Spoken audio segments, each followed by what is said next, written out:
आंब season रे आंब खटा हो किंबा आंब चटणी जदि भात थाली पाखे रहीगला ताले थालिया जगार दी थालिया भात उठियो। जय जगन्नाथ सांग मैंने रोजी सुड़ा किचन को आपण मानक बहुत बहुत स्वागत। आज आम आंबर दीटा रेसिपी प्रस्तुत करवा से हूँ गोटे हूँ आंब चटणी आ गोटे हूँ आंब खटा भोजी स्टाइल गोटे सिक्रेट मसला देकी बनइबा। से प्रथम मुझे कलमी आंब दीटा मीडियम साइज नहीं आपड़ चाहिए यार क्वांटिटी कम कि बेसी करेंगे। प्रथम गोटे आंब नहीं चटनी आ गोटे आंब नहीं खटापाई। प्रथम आम चटनी बनईनवा। चटनी बनवाई एठी मु प्रथम आंब को भलसे धोईकी तार चोपा छड़े नौ। चोपा छड़ी देखो जो भी चटनी आप बनाऊँ टाक तो आम दरकार नहीं। आम कौन करें ना सैड्रु एमतीका मानने कौन करेंगे ना काटी काटी देवे आंब गुड़ाक एमती टाकुआर जमा भी आंब लगिकी रही।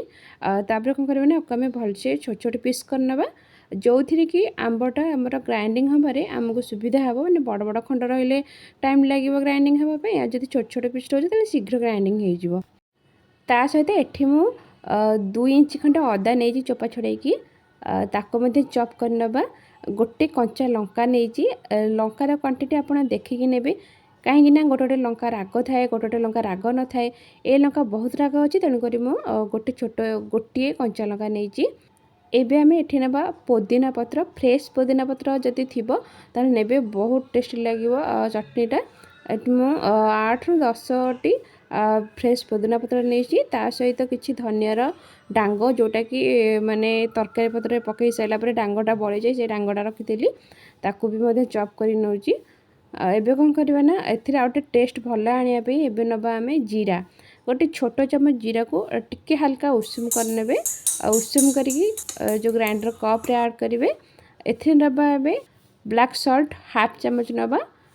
स्वाद अनुसार लुण नबा देखिक लुण ने कहीं आप ब्लैक सॉल्ट नहीं सहित लुण माने लुणिया हो देखिकी से अनुसार ने। ये मुझे हाफ चम्मच ब्लैक सॉल्ट ता सहित हाफ चम्मच लुण और जेहेतु आम छोट ग्राइंडर रे माने ग्राइंडिंग करवा छोट ग्राइंडर ग्राइंडिंग कले शीघ्र ग्राइंडिंग हो तेणुक मुझे प्रथम अल्प देची माने देकी ग्राइंडिंग करके ग्राइंडिंग हो सारापर तब आउ जो अल्प अच्छे ताको आम पकई ग्राइंडिंग करनवा जो कि आम शीघ्र हो एका सांगे तो ग्राइंडर रे जगह धरबनी छोट ग्राइंडर रे बड़ ग्राइंडर रे कले हम किंतु लेट हम टिके बाटिया एबे देखो टिके चाखिली टिके अलण लगुच तेणुकर टिके लुण ऐड कर ऐड करके ग्राइंडिंग करनवा।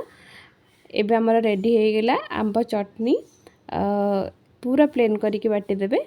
तब आम जा सेकेंड डिश को सेकेंड डिश रे आमर अच्छी कौन आंब खटा को आम कौन करना आंब को भलसे धोई ना धोई कौन करना ये टाइप लंबा लंबा पीस बड़ साइज साइज खंड खंड कर काट नवा। आपन चले छोट साइज में काटी पारे। प्रथम कड़ाई को भलसे गरम करने गरम करके गैस फ्लेम को लो करने लो करके पकेबे 2टा शुखला लंका लंका भलसे भाजी होगला पर एबे देवा हाफ चम्मच मैंने छोट चम्मच हाफ चम्मच गोटा दाना मेथी ता सहित नवा हाफ चम्मच पान महुरी 2 चम्मच नवा आम जीरा। एबे कौन करबे ना आपको टिके हल्का भाजवा जमती कि जीरा मेथी पान महुरी हल्का आमर भाजी हो बेसी भाजबेनी हल्का भाजी आसला एथे दबा आम सोरिष सोरिष को मतलब टिके हल्का भाजे बेसी भाजबेनी बेसी भाजले राया लगे हल्का टिके भाजी सारापर आपको आम कौन करवा ना गोटे प्लेट को काटी नवा। प्लेट को काटिक कौन करबे ना खेले देवे कहीं एकाठी जदि रहिबो मसला गुराक से ही आउ अधिक गरम रे भाजी आपको आम भलसे खेले ना टिके ठंडा हवा दबा। आंब खटा प्रस्तुत करने पूर्व आम कौन करवा ना ये 2 इंच अदा को भलसे छेची नवा जोटा कि आंब खटार आम दरकार हम आपको भलसे छेची सारापर ये मुझे गोटे कड़ाई बसई कड़ाई नवा 2 चम्मच रिफाइन तेल तेलटा भलसे गरम होगापर ए नवा गोटे शुखला लंका आपड़ चाहिए आ जगार घी नहीं पारे हाफ चम्मच फुटण माने 5 फुटण फुटण को भलसे फुटवा को देवे।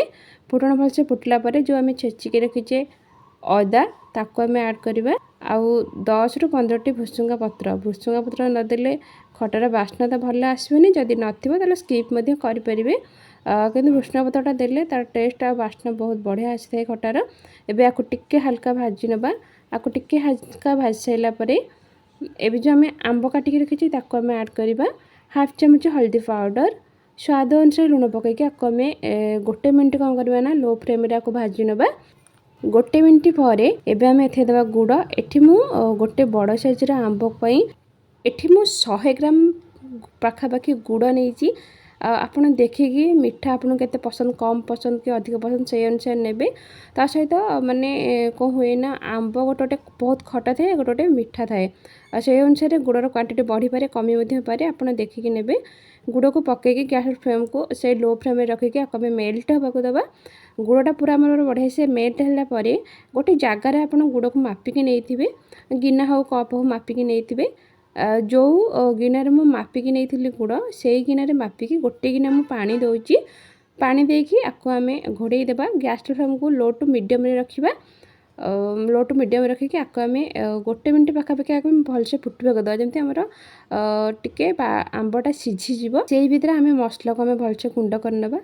ଆପଣ ଚାହିଁଲେ ଗ୍ରାଇଣ୍ଡରରେ ଗୁଣ୍ଡ କରିପାରିବେ, କିନ୍ତୁ ନଚେତ ଆପଣ ହେମଦସ୍ତାରେ ଗୁଣ୍ଡ କରିବେ। ହେମଦସ୍ତାରେ ଗୁଣ୍ଡ କଲେ ତା ଟେଷ୍ଟ ଟିକେ ବହୁତ ବଢ଼ିଆ ଆସିଥାଏ, ମାନେ ଗ୍ରାଇଣ୍ଡର ଅପେକ୍ଷା। ଦେଖନ୍ତୁ ଆରଟା ମୁଁ ଫାଇନ୍ ପାଉଡ଼ର ବନେଇ ନେଇଛି। ଏବେ କ'ଣ କରିବା ନା ଏପଟେ ଆମର ଦେଖିନେବା ଆମ୍ବଟା କେତେ ବାଟ ଗଲା। ଆମ୍ବଟା ଆମର ବଢ଼ିଆ ଆସି ଦେଖନ୍ତୁ ବଢ଼ିଆ ସେ ସିଝି ଯାଇଛି। ଆଉ ତା'ର କନସିଷ୍ଟେନ୍ସି ବୋଧେ ଏଇ ଟାଇପ୍ର ରଖିବେ, ପାଣିଆ ଯଦି ଚାହିଁବେ ଅଧିକ ଟିକେ ରଖିପାରିବେ। ଏବେ କ'ଣ କରିବା ନା ଯେଉଁ ମସଲାକୁ ଯେଉଁ ଛେଚିକି ରଖିଛେ ତାକୁ ଆଡ଼୍ କରିବା। ସବୁ ଯାକ ଦେଇନି, 2 ଚାମଚ ଦେଇଛି, ଆପଣ ଦେଖିକି ଦେବେ। ଏବେ ଆମକୁ ଆମେ ଗୋଳେଇ ନେବା। ରେଡ଼ି ହୋଇଗଲା ଆପଣଙ୍କର ଆମ୍ବ ଖଟା।